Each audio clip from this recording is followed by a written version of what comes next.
Oh, don't like that one. Whoa, that's better. There we go. Hello, Thank God for that. hello, That was everybody. far too close. Yeah, that was like, whoa, No. hey, whoa, hey. Okay, that's enough of that. Hello and welcome to the first episode of Wullie's Comic Book Gold with today's special guest star. Whoa, that was me. Today's special guest star, Captain Fckhead himself. It's before the watershed. Actually, it's Captain Fckhead. Yeah, We I all wouldn't know him. necessarily say star, but guest maybe. Hey, we're Even all that's a stars. stretch to the imagination, to be honest. We are all stars as far as I'm concerned. So we've got already Statistical Zero stats. We're going to have a good show next week. It's going to be horrific in all kinds of ways. Before we go, before we go any further, sorry, Stato and I last night were having a really nice conversation about inking and pens. Yeah. Stato, look at this bad boy that came in the post today. Hang on, put it white. Look, white. Right. Well, how do I make you big? Same way you made you big. Click on the little square in the top left of me. There we go. There you go, Stato. There's my new nib. It's very sexy. Aluminium fountain pen, sexy thing. I was testing it out earlier, and the lines come out of it are very nice. It's about a 0.2. So really nice and thin. Oh, it's sexy as fuck. I can't wait to start drawing with it. Right, and that's some ink porn for everybody out there. To start the show. Well, I can get a refillable. You know the little puffy cartridges that you can refill stuff. Oh yeah. So I can sit and draw with proper India ink. That's so exciting. Oh yeah, it's been years since I've done that. Anyway, look, we're supposed to be about comics. Well, it's still comics, I suppose, but we are indeed. With it. Fucking hell. Say hi to Comic Book Black Belt himself and the mighty circus of the peephole. Yes. Thanks for turning up, guys. So, what are we doing tonight? Well, we are doing the first instalment of Comic Book Gold. I've got, I think, about 6 or so lined up for the first season. What am I like? Here we go. So, the whole point of doing this is to sit down tonight with Cap and find out what comic books he loves or comic books influenced him, or essentially just the comic books he's going to say to us we should be looking at or reading. He's probably thought of something else now. Yeah, as soon as you said influence, there's carry on.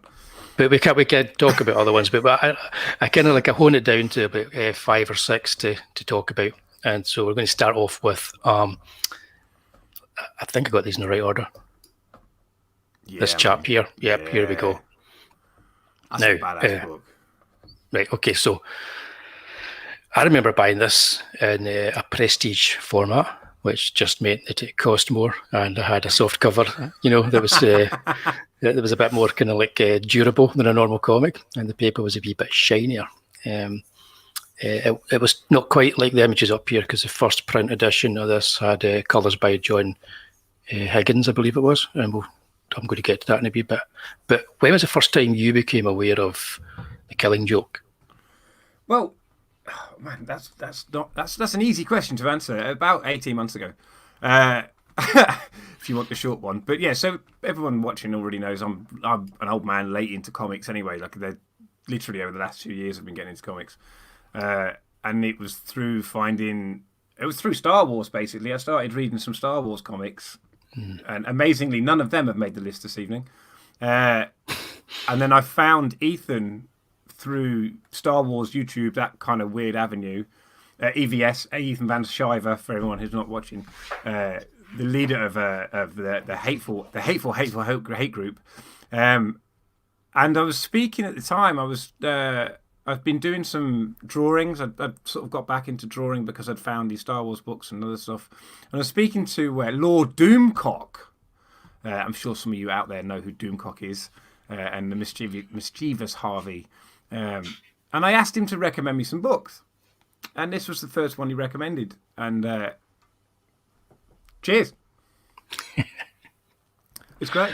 I've got a sexy hardback edition. Yep. Well, yep. I've got that one as well. Yep. Yeah, and I was exactly what I was saying to Wullie just before the pre-show. I've never taken the actual dust cover off until now, or until pre-show, and then I discovered that I don't know if you'll be able to see it. Well, you can maybe just you see there's a relief. There we go. Hang on a sec. We will. Yeah, that's not a bad. Yeah, Yep. Yep. We can make it out. I'm disappearing into the background. It's Batman strangling the Joker embossed. Yeah. Ha ha ha ha ha. Very nice. And I think one of the first videos I watched, obviously I watched Ethan's Star Wars videos, but when I started going back through his channel, like I've always been a big Joker fan. I've always been into films and stuff like that, especially Batman films. And I've always been a massive fan of the Joker. I've said it on stream many times. The Joker is my favourite superhero. I started going back through Ethan's streams and videos, and really early on he did how to draw videos. And one of the first ones he did was how to draw the Joker. Yep. And it was this Joker he was drawing. It was the Boland Joker. And that's one of the things that kind of got me back into drawing. I even went on and coloured. In fact, I can show you that. Why not? I can be nice. Go for it. I coloured a Mike Miller version of a Boland-esque Joker. Here we go. Find the right file type. Which, of course, Brian Boland is hugely influential in Ethan Van Sciver's style. I'm quite sure on Miller too, when you have a look at this particular drawing. And I love it. I think it's great. So that was one of my... after taking some advice from a few people, that was one of my very, very first attempts at digital colouring. Nice. On an old Wacom Intuious... I can't say the word. Intuous. Intuious. You need more to drink. Yeah, probably. Yeah. Into that Wacom, the number three, Intuious big 3, old, yep. the A3 one. Yeah, they were fantastic machines. I've still got it. Like I'm never throwing that away because I know that'll never break. And I got it from a charity shop for like a tenner. So I was like, okay, that's a sign I need to start doing some new stuff. I gave mine to a student that was doing some work for me because I'd upgraded and wasn't really using it. But it's probably still going today. You still hope it is.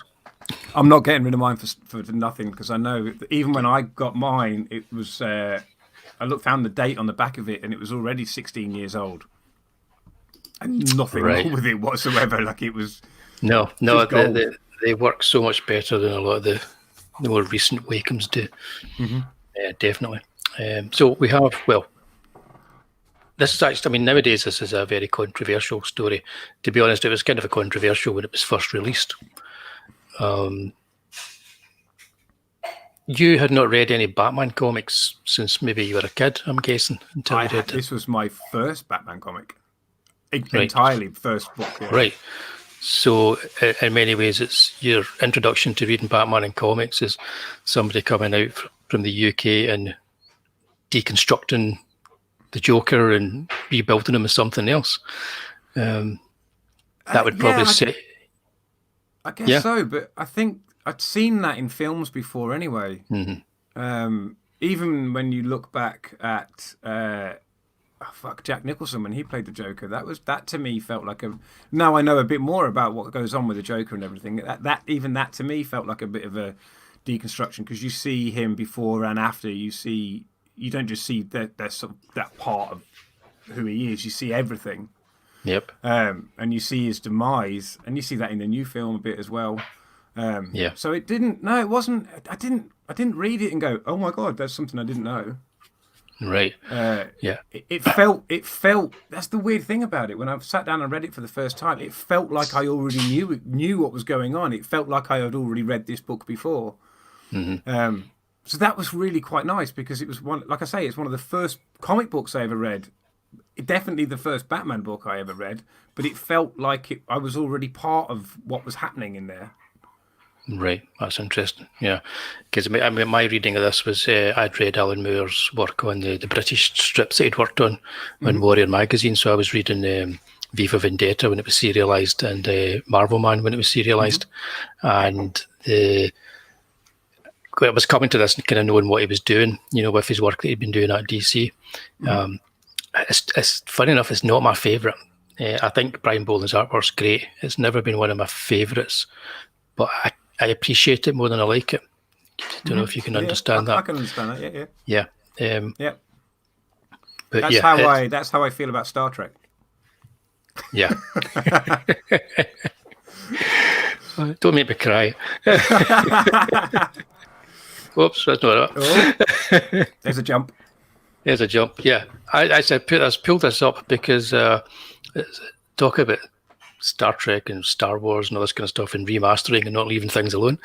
This was a page on the left here, which is the original colouring, and the page on the right, which was the remastered colouring that Brian Boland had done recently for that graphic novel you're holding there. I think the original colouring was crazier, and I quite liked the original colouring because it almost seemed as if the Joker had coloured the book himself. Yeah, I kind of dig that.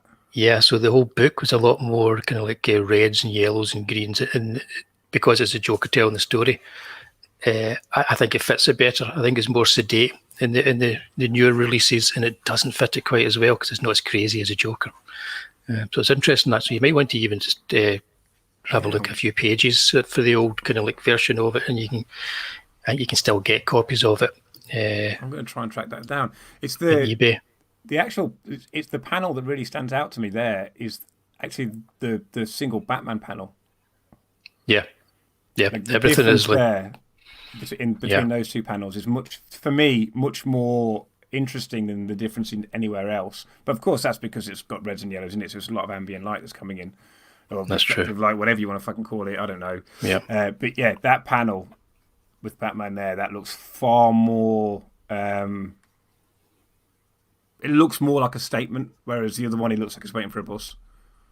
Yeah, that's what I think as well. I think that the original colouring harkens back to traditional comic book colouring, which makes the whole kind of like deconstruction and all the kind of uneasy aspects, all that more uneasy. I think the various imagery and the themes that it's dealing with. So yeah, I wasn't sure if you'd seen that before. So it's interesting. Yeah, you haven't. So yeah, I'm pretty sure you can get a copy with that colouring. I don't know exactly when they stopped doing it that way, but yeah, there's also slight differences in the artwork, and he takes the oval from the bat. It has the oval in the original one because at that time that was how Batman was portrayed in DC Comics, and again that adds a bit more of an old school feel to it. So yeah, so the Killing Joke, have you seen there's a version out there that's just like an absolute one with a kind of black and white artwork? Have you seen that? Oh, I thought you were going to talk about Mark Hamill there for a minute. God, he's a good Joker. Yeah, he was. Yeah, great Joker. Actually, what do you think of the film? I think the first 15 minutes should fucking do one. Piss off, don't care. But as soon as it gets into the story that we know from the book, I think it's pretty decent. I enjoyed it a lot. Yeah, I'm like that too. Everybody seemed to be very polarised, either loved it or hated it. I quite liked it, and I'm the same with you. Didn't need the first 15 minutes, but it's like I can understand it though. That's the weird thing. It's again one of those, like you say, you can appreciate something more than you can like it. I understand why those first 15 minutes are there, because if you hadn't read the book or you didn't know the Joker or Batman, or you were being introduced to them as a youngling, whatever you want to fucking call them, I can understand that because it feeds you into the story, which I get. I can understand why they've done it. I just didn't need it. Yeah, I think also it's they probably thought they need to have more Barbara Gordon so that you feel something, but I think they maybe went about it just the wrong way. Yeah, but interesting nevertheless. So let's see what this leads us to. Funnily enough, yeah, right. Big Blue. It's Saltire. So how does I mean, you gave me a long list and asked you to just kind of like whittle it down to make something that we could fill in for an hour here. And Saltire made the list. Why did Saltire make the list? Why do you think? Because it's awesomely crazy, isn't it? He's bright blue, ginger hair, 9 foot tall. He's every fucking barbarian north of the border's true hero. People think Braveheart, they watch that. Fuck Braveheart, it's all about Saltire. What got me about that is as soon as I got into comics, my brain immediately went, are there any Scottish superheroes? And of course, being a kid from the growing up in the 80s, my brain immediately went to Supergran. Yeah. And I thought that doesn't count. So I just talked to Google for all of about 30 seconds. I said, Scottish superheroes. And Google just turned around and went, Saltire, the first Scottish superhero by blah, blah, blah, blah, blah. What's his, Ferguson, I think his name is. Yeah, John Ferguson. There you go. Big fat book. Available on Amazon. Look at the size of this fucking book. This is, of course, the whole book. This is all of it. Yep, it's good value as well. It's not. Yeah. What were we at? Yeah, 20 quid. Look at the thickness of it. Yeah, I've got the. I think I've got the floppies on that because I see John at the various conventions in Scotland. Oh, cool. You see all the same faces, and he's dead nice guy down to earth. His wife does most of she's the really good salesperson on there. And he's just enjoying himself a lot of the time and signing things. But they always have like a huge stand selling Saltire. That's the first time I saw it, actually. The first convention I went to. Wow. Yeah. Yeah. Look, it's. I know it's sold quite well. It's certainly sold all over Europe. I know that as a piece of factual information. But it's great. I mean, it's got everything. If you're a Scot and you're into comics, it's got everything you want. It's got superheroes. Yeah. It's got a good reason why the Romans built a wall. It's also it hark backs to, and it's not just harking back. There's a lot of research I know that went into writing this book about old Pictish ceremonies and all that kind of stuff. Yep. So it's not just a comic book that's got a big blue dude that saves Scotland. It's actually. It's much, much more than that because it pulls a lot of references culturally that Scotland has. This is quite unique to Scotland. I know there'd be English people in the chat going, your fucking culture's not unique to fucking anywhere. Actually, it fucking is. Just go and read Saltire. Like, you'll see things. I saw things in here that I remember my grandmother telling me stories about when I was tiny. Yeah, because it does have it. You know that he must have like this giant Bible that he's working with, but it doesn't feel like a slog when you start reading it. It's all very well done, and it kind of flows very naturally. But there's lots of mythology and stuff in there that you may have forgotten about over the years that he just kind of like brings back to the front of your mind. I was the same when I was reading it. Yeah. It was even the little things when you look at the map, and actually then because there's a mapping, because you need to know what the map is because it's different areas of Scotland, different things. How could I describe it? Think a little bit. How could I describe it? The only thing I can relate it to that people might know out there that I've been watching recently, and I've been thoroughly enjoying it, is the series of The Last Airbender. Right. Okay. Kind of a little bit like that. So you talk about a nation that's split into different areas, has to go traveling around all these areas to do all these things, and he becomes the ultimate hero of Scotland by these areas coming together and creating him, really. Yeah. It's also unapologetically comic booky. It's a giant blue guy with ginger hair and a beard. As a Scottish hero, it's not afraid to just say, this is a stereotypical character and we're going to make him our hero and they make it work. The first issue, the artists on there won a competition. They were from Dundee's Duncan of Georgeston, I believe. So that's the first comic I think they worked on. And then Claire Rowe did, I think, the second series, and she went on to do, talking about Batgirl, she wanted to do Birds of Prey at DC. So it's lots of new kind of like Scottish talent as well that kind of flows in and works on the book, which is great. Yeah, and the artwork all the way through the book is just great. I mean, you can tell that different people have worked different parts of it, but the artwork is very cool, like all the way through the book. Even at times... So at times, some of the Romans reminded me of Asterix and Obelix. Yeah, it's almost like they're purposefully sort of like trolling you with some of the stuff in it. Kind of said, if you even know what you're looking at here, then wink, wink. So do we. You know, I think that's what it is. Yeah. I'm good to see that he chose that. As a lot of people in indie comics out with the UK, and especially in Comicsgate, wouldn't even know it exists. No, not at all. It tends to fund on Kickstarter as well, but I'm not. That doesn't bother me. Well, look, you can buy the thing on Amazon, like the trade paperback. You can. The A4, the big fat. Look at. I don't have a small head. I've got quite a big head, but this is still a big comic, and it is huge. Yeah, we like to make big comics in Scotland, preferably ones that can be used as weapons if you have to.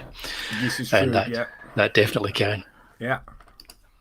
Okay, cool. So, do you want to say anything more about Saltires? I was going to say that because we touched there that parts of it reminded me of Asterix and Obelix and all that sort of stuff. This had the same vibe to the Killing Joke for me. It was when I read it, it wasn't like I was reading something new. I was reading something that, again, I'd know some of the history that's gone into the book because I've been force-fed it from a very tiny person. But even the art styles, and again, being new to comics, I kind of had an idea of what I was looking at. And visually, I kind of understood more than I probably would have done if I hadn't have had some of that background. Yeah, because I used to watch Asterix and Obelix on. I never did read the books, but I used to watch them on old VHS tapes years and years ago. So again, it was one of those books where it wasn't that hard for me to really get into it. It kind of I was already there. Yeah. Well, I was going to have the Asterix and Obelix thing as well, because I used to go in the library after school. My sister worked in the library as a librarian, and I would wait an hour or so till she was finished, and I'd sit and read the Asterix books in the library. Or Tintin, if I've read all the Asterix, but Asterix was always better than Tintin, just putting that out there. Yes, absolutely. Another thing about the Saltire is the flag of Scotland. We all know the kind of link to St Andrews and the White Cross and the sky, all that kind of stuff, patron saint of Scotland. I bet they don't. No, patron saint of Scotland, St Andrew, so White Cross in the sky, white on blue, that became the Saltire, that becomes the flag of Scotland. Yeah, just before a major battle. Just before a major battle, and it was a good omen, a bit like Robert the Bruce seeing the spider spinning the web, sort of thing. But it was used before then, so it's kind of muddy as to the exact origin of the Saltire. So what's quite clever about this is they tie that into the origin of this character, so it's like they're creating like a slight alternate history, because the history is that old that we just have to try and piece it together anyway. And I like that, because it's not taking liberties with actual history. It's just playing around with what we don't know, which is always good. Yeah. I can't disagree with that. I can't say. I'm going to say the surname, but Henning. I'm not going to be able to say that. I'll butcher the first name. There we go. Books as Weapons. Books as Weapons, fantastic. Yep. Yes, and welcome to the channel. I'm going to try and say the first name, Meliora. I'll go with that. Yeah, that'll do. It's a cracking name. If we're wrong, if you can spell it phonetically, please do. That would help. Yeah, I'll probably still say it wrong. So here we go. We've also got Hing's joined us. Right, good to see you, man. So let's see. UK's most famous Chinese man. Indeed, we are nothing if not diverse. Whoa, here we go. Almost a segue from CG straight into, well, definitely CG. So you've already kind of touched upon how you first became aware of Ethan Van Sciver. Yep.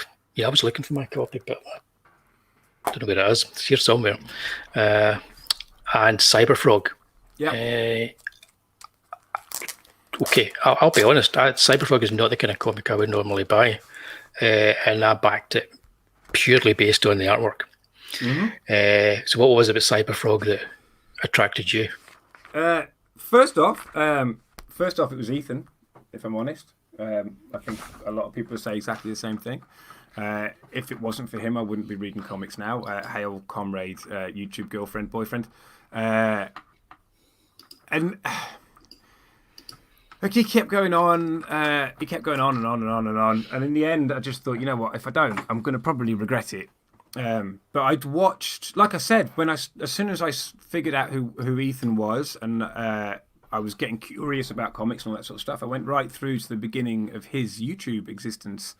Not the interview streams, but I've seen every single one of his drawing videos, and if he does more, I will watch every single one of those drawing videos.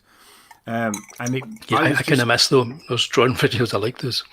Yeah, but it just amazes me how easily he does it. Like, it's not, when I sit down and I draw, it's challenging. It's not something I do freely.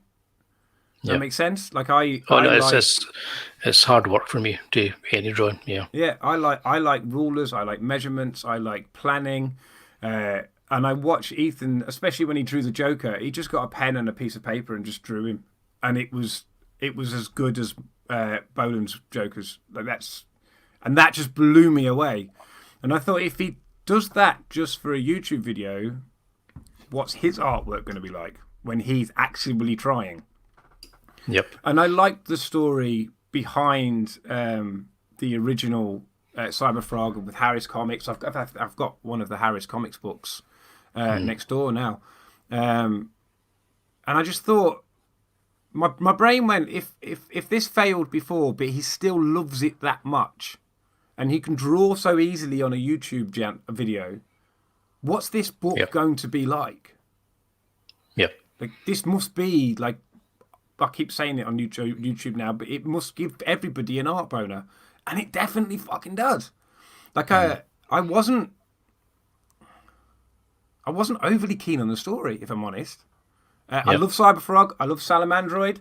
I think they're both great characters. The problem I had with, well, it's not really a problem, but the first, most books are broken down into 3 sort of very distinct chapters. But the first chapter for me was far too long. It took up half the book.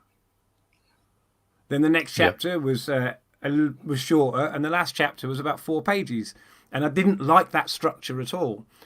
But, like we said already, you can appreciate something more than you can like it. If you hadn't, and I hadn't, had any real idea about what Cyberfrog was, where it came from, how it arrived here and became what it is, you kind of need that first chapter, because it gives you the origin story of Cyberfrog. So if you didn't want to go and buy all the old comics, it had to be done. Mm-hmm. It had to be done. Yeah. Well, I mean, I don't just back because it's comics gate and stuff. I'd watched him do his pieces where he was talking about the older Harris comics and that, and that's what interested me. And it just to see how he'd grown with his art style. Because the first time I became aware of him was when he was working on X-Men. So he was very much the Frank Quitely fill-in artist. All right, so he's fucking green, isn't he? He's green. That's no get Salamandroid. Okay, there is one page I think fairly iconic now in the old. I'll just you can see enough of that. Look at that. Yep. Just amazing. Yep. Absolutely incredible. And it has to go. It has to be said. You have to give Critter his shout out as well, because as much as Ethan's work is absolutely outstanding, his work with Critter, working on the Carl Ritter, working on the book with him, is just phenomenal. Like they work. Whether they work well together or not, I don't know. Neither do I really particularly care to know. Doesn't matter as the finished product. Their work, when they put a book out, it's just stunning. Yep. And it was in this book. I've always been a big film fan. Like, I love film, and I read this book and I thought this could be the end of film, because it made my brain all of a sudden realise all the stuff that I've wanted to see in films, all those special effects, all those big explosions, the fucking big gloopy drippy shit. You don't need film. You can do them better in comics for fuck less money. That's always been the case. That's why Jack Kirby was essentially the godfather of comics. I think he understood that. He would take ideas and concepts that they were playing with in Pulp Fiction and in films at the time, and take them 10 steps further, because you could do in the comics. Yeah. Yep. I'm just going to quickly say we've been joined by Haggis Miss. Hey, Haggis. Up, Haggis. And he's missed it, hasn't he? Idiot, he's late. You missed Saltire. Yeah. You missed Saltire. Right. Bristolian Dave. Yep, late. But they can all watch it again. That's the great thing about this. I'll watch it again. They can see Saltire. You don't want to miss Saltire. Definitely. A white rabbit, apparently, yes, indeed. So, yeah, thanks for dropping by, guys. I'll tell you what, it sounds like a criticism, but it's not really. We've got a natural kind of like inclination to do larger format comics in the UK. Mm-hmm. I wish this had been an A4 or a larger format comic. Because, I just think the amount of detail and everything in it. Here's another thing. I wish it had been in black and white, but that's just me. But I think a larger format would have really suited it. I'm guessing somewhere down the line, an artist edition with this would probably sell a lot of copies. Yeah. Hmm. See, I'm torn with larger format books. Mm. Like the Saltire. The Saltire. This is as a trade paperback. I absolutely adore it. I think it's great. But I think I prefer American sized books. I think for certain books it's great. I thought like you using the A4 format. I think when Chubb used it, I think you both used it very well, because it wasn't just a case of you just print the book bigger. It was you put more in it. But I think for me, I quite like the American format because I can throw it in a bag and not really have to care about it too much. Yeah, I like the American format, especially for floppies and that. I just, I don't know. I just haven't read so many kind of British comics and European stuff. I tend to gravitate towards things being large, especially when you get such nice artwork. I think I just find them a bit big. If I'm reading a floppy, I don't want to. It's like the difference between reading an old broadsheet and a tabloid. For me, and I find the floppied versions. I find them too big to handle. Like it's just too much. Yep. Well, I haven't said that. I'm actually working on something that's going to be A5. So, just to put it out there, I like all formats. It's just sometimes with the artwork, I can look at it and go, yeah, that needs to be bigger. So that's my only thing. It's not a criticism. It's just I think with the quality of the artwork, I would have just seen a little bit. I can see more. it. I can see that because Ethan's work is incredibly detailed. Absolutely incredibly. Bring detailed. them up again. I can see it being Makes sense. Yeah, definitely. But yeah, so Cyberfrog. I'm looking forward to the next one. We both enjoyed it. I mean, that was. I mean, maybe you asked me on your show, which comic I'd enjoyed the most or liked the most. That was the one I picked. So it definitely is like a fantastic piece of work. Yep. Yeah. Yeah, it's just the again, not a criticism. I just didn't like Ross was saying earlier on. It's the pacing. Like it was the sizing of the chapters. I just felt the first chapter was a bit too big. The last chapter was a bit too small. But the thing that got me, I'm still really excited for what's going to happen with Cyberfrog, and the reason for that is, first of all, the artwork is incredible. We all know about the artwork. We can wax lyric about it all day long. Kyle is a master colorist in his style. We have to put that very clearly. In his style, he's a master at what he does. But as far as I know, apart from the original sort of Harris series, this is Ethan's first serious go at writing a comic for a very, very long time. Yep. And although I've got issues with some of the writing, I still really enjoyed the story. And if this is his first go for 15, 20 years? 25 years, maybe even? Yeah. And this is his first attempt? What's the next book going to be? What's the book after that going to be? Because the artwork's only going to get better. Definitely. Yeah. Totally on board with that. So let's see. Where are we going from here? Let's see. I got it right, didn't I? That's right. Yep. Yay! Right, okay. This was not a surprise at all. This is a sexy fucking book, by the way. Right. Shall we give you a minute on your own? Just you and Narwhal. I've got another one. No, I've got another one here. Hang on. Is it here? Yeah.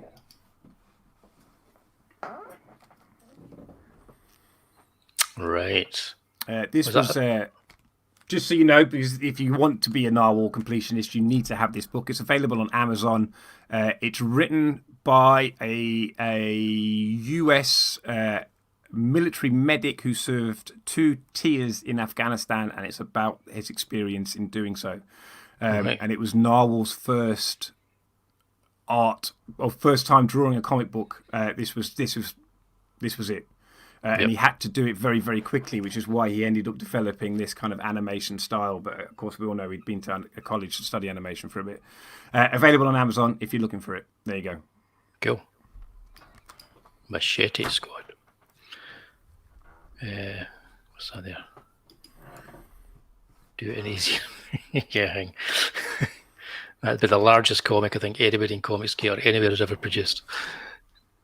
Right, Joe. So Earthbound, tell us again. I've not actually read Earthbound. I don't know why I haven't got it, but at some point I will get it. I'm maybe waiting for the omnibus. I don't know. Tell us a little bit about it. An omnibus is going to be a door wedge, mate, because this one's already 200 pages thick, and he's on number 2 now. So if you're waiting for a trade paperback, that's going to cost you a good £100. You're going to be waiting for a while. So Narwhal was one of those characters I came across very, very early in CG. And I kept staring at his artwork for ages going, I don't like that. Who's this kid pretending to be a comic book artist? Of course, says I hadn't drawn in 16 years. But he kept appearing. I thought, I've got to go and check this out. I need to go and check him out. So I went to his YouTube channel, Narwhal Books, it's called, and started watching a few of his videos. And my God, this guy studies. Like, he's a man of craft. If you've never seen a Narwhal video that's based about telling stories, you are missing out. This is a man that knows exactly how to tell a story. He's been studying this stuff for years, just on his own. Like I say, he went to whatever it was in the US. I can't remember what they call them these days, colleges, universities, whatever it is, to study animation. But he's been studying stories since he was a little kid, as far as I can work out. And when you listen to him talk about how you put stories together, how you break them down, how you put plot lines together, how you interweave characters, how you do subplots, like, the guy is he's a kid. He's already a kid. He's younger than most of us, but he's a master already. Like, he knows exactly what he's doing. It's frightening, the stuff that's in this boy's head. And then I started looking at his art more and more and more and more and more, and there's nothing wrong with it. Like, you cannot. I'm talking from an anatomical perspective. You can't pick his artwork apart. Structurally, it's spot on. Like, okay, because of his style, there might be a slightly long arm in one particular panel on one particular page. But actually, if you still look at it structurally, the elbow's still in the right place, the wrist is in the right place, the shoulder's in the right place, the hip will be moved slightly so that the elbow fits in the right place, fits in just above the hip. You know what I mean? So when you start actually analysing his artwork, it's insanely good. Like, structurally, it's superb. And then when you take this kind of real quick, energetic style that he's got, not just with his lines, but with his colouring, because I love his colouring more than I like his line work, although both are superb. And when you put that together and you start to look actually at a comic book and the way that comic books work, like, I just opened a random page. It's all green. It's all green, sake. Yeah. So it's not going to work for me. But as soon as you start to open any sort of page in this book, because of his style, the best way to describe reading a Narwhal book is it's like reading a film. That makes sense? Right. Yep, that kind of makes sense. I think a couple of things you touched on there. I get annoyed by people nitpicking on artists for anatomy and that kind of stuff anyway, because it's comic books and it's storytelling, and it doesn't really matter if something's off every now and then. It's how they manage to tell the story and move the actual narrative along. And although I've not read this, the pages I've seen and I've looked at, and I was on the Comics Gear reviews live with yourself, chatting to him, there's a definite method behind how he's presenting his work. And it's very, very well organised, well thought out, and methodical, but not methodical to the point where it doesn't feel loose and experimental as well. So I do quite like that. And it also seems to straddle animation and illustration in an interesting way. I think that should be bringing people to comics that wouldn't normally pick up a comic if they see something like this. So if you were to walk into a Waterson's and that's on the shelf alongside all the generic Marvel and DC stuff that's coming out in the last few years, it should stand out. Absolutely. Yeah. Probably even put it beside the manga stuff and it would sell there too. I don't understand people criticizing artists based on their style or whatever. That's just odd to me. In a way, to go back to Cyberfrog, the first few pages of Cyberfrog to me were very much like a 70s Don McGregor comic in the way the dialogue was there. So even there, that didn't bother me as much as it seemed to bother a lot of people, because it felt a little bit old school. Yeah. So Earthbound. Is it still in demand? Is it still up to get? I think this is now finished. Done finished, Because I did look for it a while back and didn't see it. Yeah, the original campaign was done pretty quickly, and then the second campaign was Earthbound, the hard copy edition. I regret not getting the hard copy edition, but you could get the soft cover at that time as well. But he's now working on Earthbound 2. It's got everything. It's got sci-fi. It's got just got everything that you could imagine or you would want to see in a comic or in a story of any type of entertainment is in these books. And he's currently working on number 2. And I do believe he's going to be re-releasing. Yeah, he's going to be re-releasing this one as a soft cover to buy with 2 when that comes out, which I think he's hoping to do in the autumn. Right, I'll grab it then, no doubt. And if you're in an America car, that means the fall. Which quite literally is what's happening just now in America. But yeah, it's a great book. It's an absolutely superb book. Yeah, me too. So it's definitely on my list. It's me too. It's in my top 5 of Comicsgate books. Hey, Cam. That's my brother-in-law. Ah. And you're getting a phone call after this. Going, what the fuck's that weirdo on YouTube with? Oh no, I'm sure he is. Yeah, he's expect worse. Okay, there's Kev. Hi, Kev. He's saying that it's maybe not needing to be in 2 parts. I think we need to wait and see the whole thing before we could really say that. Well, I tell you what. Look, it's this one's 100 and something odd pages. And this story itself is fairly self-contained. There's a sequel, but you're satisfied with this book when you get to the end of it. I can understand why he split it up. I quite like the fact that he split it up because now I've got anticipation for the next book. Yeah, I can go with that. I think what he's done with it has been great. And also you got to remember, Narwhal doesn't charge any more than any other CG book. Yet you get 4, 5, 6 times, 8 times the page count from a great artist. So I think from what I've seen, because he's been cinematic, it's almost like he's deconstructing scenes and breaking them up. So he's telling more story over so many pages. I might spend 2 pages telling a bit of story. He maybe does it over 6 because it's that kind of like suspenseful, almost filmic way of doing it. That's how I see his artwork anyway. Yeah, and this was. I would normally, a book this size, I'd normally take 2 or 3 sittings to read it. I read it in 1. Yep. Like it was cool. The pace of it's great. Like you're not bored at any point, and like you say, sometimes it does take a little bit too long to tell a part of a story. But when you get to the end of that telling, you realise why he's taken that time to do it and build what he's building. It's just a fucking great book, honestly. Cool. Now, talking about a book that I haven't read, let's go into your next choice. Foreign Agent, a book nobody's read. Yeah, this isn't out yet. This is so when I've been speaking to Narwhal for a while. We talk in DMs every now and again.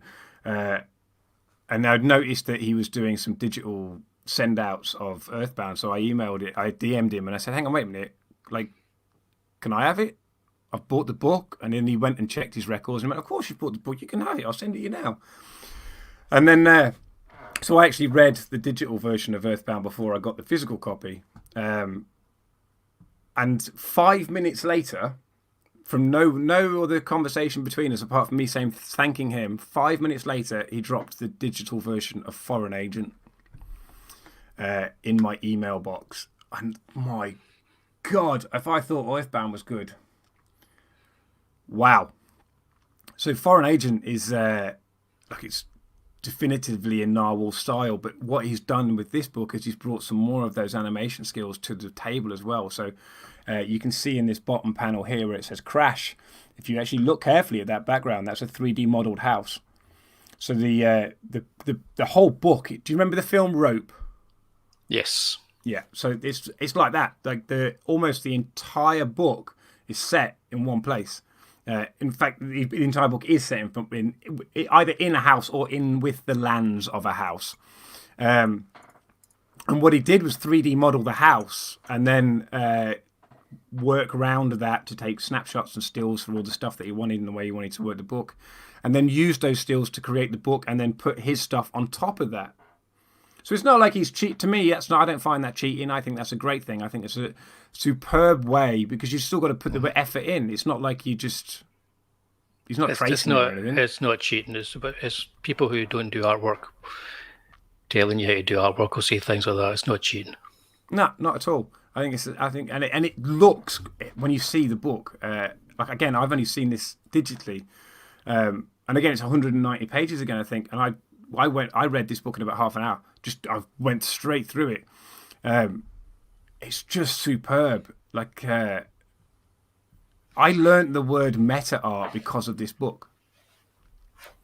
Right. So the premise is you've got two soldiers. We don't know what time this is set in or where this is set, but you've got two soldiers. They're obviously running away from something. We get that. They find this house. There's an old man, a young lady, and a kid. We don't know what the relationship between those three are. We can make assumptions, but we're never told. And both sets of characters speak different languages. So the way that they end up communicating is this blonde soldier who you can see right in the middle of Wullie's screen here. He's a pretty decent artist, and the kid loves to draw. So they end up communicating by drawing. And he even got somebody else. He got another artist to come in and do that work so that it wasn't in his style. That's just the detail that he went into, and the whole story is just epic. Like it's like I say, it reminded me a lot of Rope. It's full of tension. It's all about the relationships between the characters, and there's some really iconic looking artwork in this book.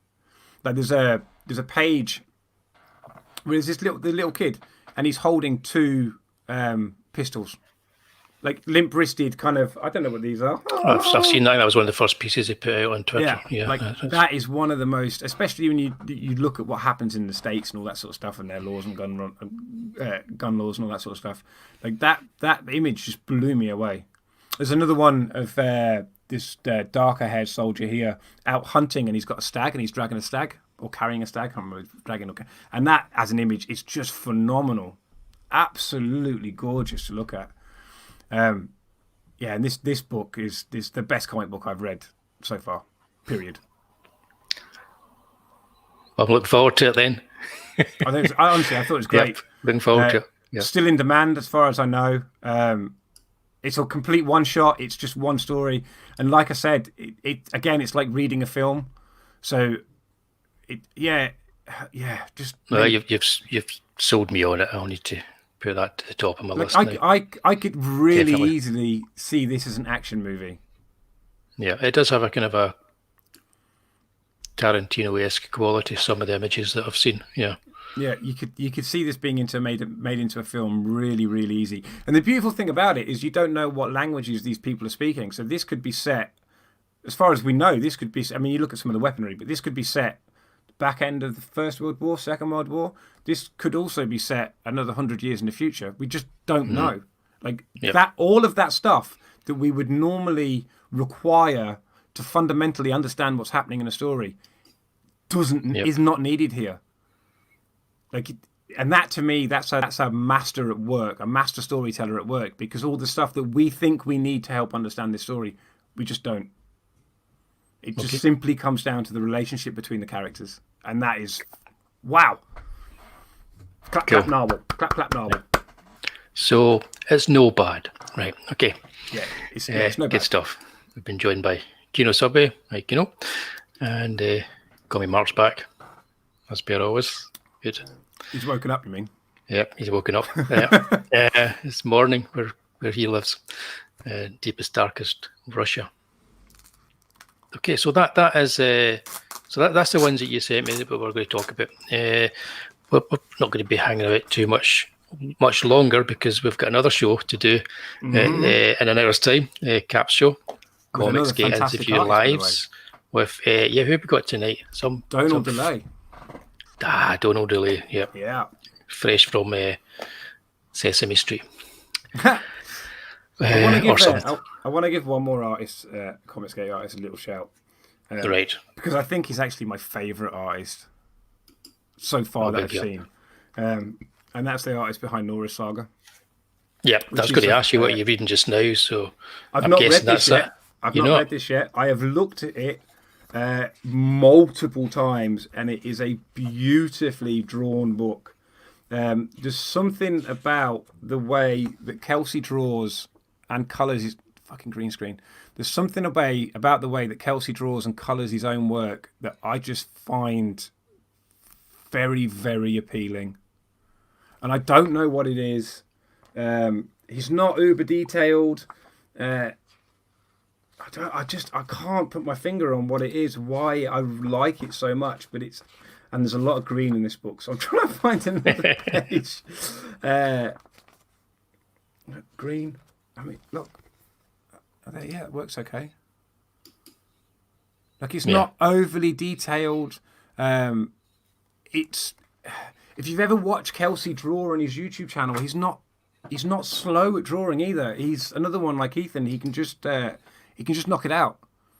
Yep. Like I know he spends time warming up, so it's not just knocking it out. Because I think from the last time I checked, he spends about 60 to 90 minutes warming up sometimes before he even starts doing his own stuff. And like his work is just beautiful, absolutely stunning. But when I say that, it's his lines and colours together that I like.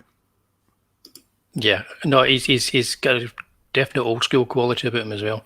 It reminds me quite a few different artists. That's one of the what's the name of the company? That's the Bright Visors company, isn't it? Yeah. Yep. Yeah, Walmart. Legion Arts. That's him. Yep. Yeah. Cool. Right. Well, hey, what's this? Oh, look at that. Look at that. Speaking of great artists. Speaking of great artists, do you want to tell us the name of the artist that worked on this? Lev Gleason. A quick bit of shilling for the books that we're all on or going to be on. This is The Adventures of Kim Il-sung and Best Career by my YouTube boyfriend, Mr. Commie Mark. It's gone up a few quid since last time I looked. All right. This is he likes to call it a photo manga, which is probably a good description for it. We learnt an Italian word from Vinny. I can't remember what it was now. Actually, that was for me. It was Fumetti. Oh, there you go. You. If he's given Vinny credit for that, I was the one that told him about it. Okay, I just picked a random Italian. It's an alternative comedy, alternate reality of how Kim Il-sung single-handedly defeated Japan in the Second World War and what happened afterwards. Yep. It's great stuff. It's very, very funny. Do we still have... you can still get the featured perk here. Yeah, the Ethan Van Sciver, not chromium cover, where Mark will wrap the book in tinfoil. He will then write the title in Sharpie on the front and post it to you. Screw digital, fuck digital, don't care. You can still get the proletariat version where he prints it and he staples it at home. and then sends you an A4. So it's a bigger version of the book. You can still get the standard copy of the book, of course, but you can also, if you don't like communism, if you don't like me, if you don't like Mark, you can save money on shipping by buying the Burn the Book tier, and Mark will burn it. The video will be on YouTube. He's going to send the ashes to Peephole Circus, who's going to make a painting out of them. Amazing. And of course, with that very last tier there, there is only one available. He's still not fucking corrected this. I have traditionally inked 3 11 by 17 versions of the cover, all the line work, of course. There's only 3 of them. They are signed by me. They will be signed by him. They are numbered. They are dated. I will never, ever do one of these again. One of them is available for anyone if they so choose.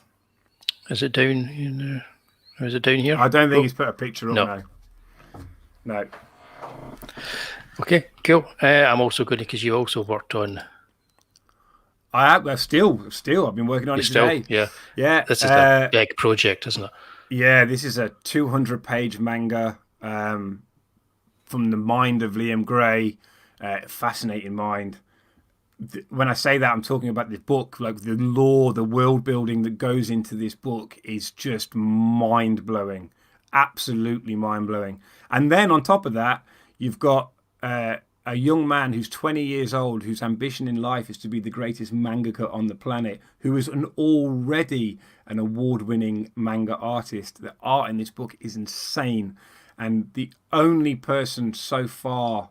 The one of 2 only people so far who I think stack up to Kyle Ritter doing other people's line work. Mr. Spartan Scotsman is killing the colours, and I, of course, am helping him out on the flats to try and speed the process up because we want to get this book in everyone's hands as soon as we can.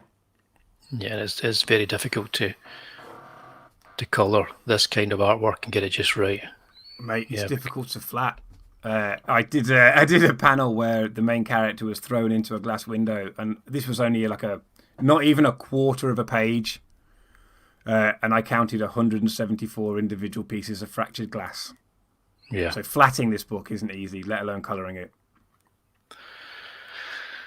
Whew. And that's Xenotype. I said it right. Yep, Xenotype. Mm-hmm. Or Xenotype, but it doesn't matter. Doesn't matter. Yeah. You say potato, I say potato. There you go. I say spud. Suppose we should jump onto this one. What's this one again? Oh no, don't care. No. See, I've got an Easter egg. I've got an Easter egg today. You know. Okay. Well, this is of course. There he is behind me. Oh, so he is. I see him. Yeah. Oh, that's the film. Yep, that's the complete. Oh, box set. Right. Oh, okay. Yeah. It's probably not the complete box set. If Charlie was here, she'd tell me. She will. She will no doubt watch this and still shout at both of us because I'm still a bigger Laurel and Hardy fan. Yeah, but they are. No, they are better. But yeah, we are. So it's Charlie's book. She's writing a book about Charlie Chaplin. How after the Americans accused him of being a communist, he said, "Well, fuck you, I'll stay here." And then he was forced to go and revisit his time when he spent growing up in London. And Charlie asked me if I would like to do the cover, the graphics of the front cover. And this little, that little guy there. That's a little foil trading card that I designed for her. I don't think you can get a bigger copy. No, just see if I can get a picture of it. Yeah, see if you've got one. Yeah, I'm also doing a one-shot for her as part of this campaign. I think everybody, every time I talk to somebody, they seem to be doing something for her. I do believe her friend the only Stato. Person not working on the book. Our friend Stato in the chat there as well. Yep, he's also creating these fantastic sketch cards that are going to be part of the campaign as well. Yep, they look great. There you go. There's a screen share for you. Man, I look at this now and I'm thinking there's loads of things I really want to fix, but you can't keep doing that, can you? No, that way leads madness. Yeah. Cool. Nice wee card. Yeah, I had a good time drawing that. That was fun. Still want to fix it, but never mind. I'm not doing it. Nice. Well, that's Charlie's London from Eastleigh into the limelight. I think she's only got about 5 people signed up for her mailing list, so please do sign up. The last time I heard it was 5.9. 5.9, yeah, shocking. Right, I think what was it? Was it 500 and 600? I don't know. It's very good. 599. I was the last. Yeah, something like that. I don't listen anymore. I've given up. It's probably doubled since then. So it's going to be big. So if you do want to sign up, because it is going to be big and you want to get there and get the one best thing I will tiers. say is this is an officially licensed IP. This isn't Yes. Charlie just dicking about writing a comic because she decides she really likes Charlie Chaplin. The Chaplin estate are 100% behind her. They are backing her all the way. She has stuff with them. Yep. I don't want to know all the ins and outs of it. Neither should any of us. It's important to know that this is an official Chaplin estate book. It is. Yep. All the better for it. Okay, last but by no means least, Ailsa Dark, Werewolves and Bampots conclusion. This is the final part of Ailsa Dark, Werewolves and Bampots, which was my first campaign. And its mailing list is, well, it's just about as many people so far have signed up as have signed up for Charlie. So please help me out too. Get your name in there if you haven't already signed up. Hit that sign up. You need to click this wee box as well, but you don't need to click the one that says send me Indiegogo newsletters. And yep, there you go. Gorgeous, gorgeous looking comics. Great. And when you get Cheers, you get them, honestly, like I'm not a horror fan particularly. Like I am old. You've got me because I am old 60s film, 70s, 60s, 70s film horror fan. But I'm not particularly. I don't know what I'm doing. I'm not particularly a horror fan, but these were great. I had a great time reading them. Also rubbing the cover on my cheek. It does get a very sexy cover. Very sexy. Yeah, very touch. sexy cover. Yep. So please do, if you haven't already, get yourself on that mailing list. There's going to be one tier that's only going to be available to people that have signed on via the mailing list. A little thank you. So you want to make sure that you did that, because it won't be seen, won't be visible to anybody else. And of course, Wullie is not telling you. If you missed out on the first two, you will be able to get them through this campaign too, so you can buy all three. Indeed. So if you've not backed it before, you could end up with 4 awesome comics. Yeah. Oh, hello. What's that? 4? Yeah, Taddy Bogoman 3D. Oh, okay. Right. Oh, yeah. Hang on. Yeah, Taddy Bogoman. Let's have a look. Here we go. Oh, it's always green, isn't he? He's totally green. Yeah. But you even get the 3D. You even get the 3D specs. glasses. But yep. Of course, I'm a superhero. I didn't need them. This is cool. Indeed. As well. This is a great book. Indeed. So cheers. So yeah, that's going to be there as well. As it's going to be a tier that allows people to make sure that they're up to scratch with all the stories. Yeah. So that's it. Did I miss anything? That's all the shilling, isn't it? That's us. I'm pretty sure we're good. We're good. That's all the books. Cool. So is there anybody I've missed? Tatsunami, hi there. Hello. No, I think I've got everybody. I think thanks for turning up, guys. Is in about 50 minutes, come and join us on my channel. No You in Me, just at Captain Fckhead. There is no You in Me. Spelled FCK. Wullie and I are going to be talking to Donald T. DeLay, the artist behind Brutus the Badass and Cash Grab, one of the most controversial books available in the world right now. Yep. That should be good. So I shall see you then. I'll just be sitting here drinking and let Cap do all the hard work. So will I. I will be back on this channel at the same time next week with the amazing Statistical Zero, and we'll be talking about portmanteau horror comics like Tales from the Crypt. So get ready for that. And thank you very much for stopping by tonight. Have a good night, guys, and please join us again in about 50 minutes. Bye all.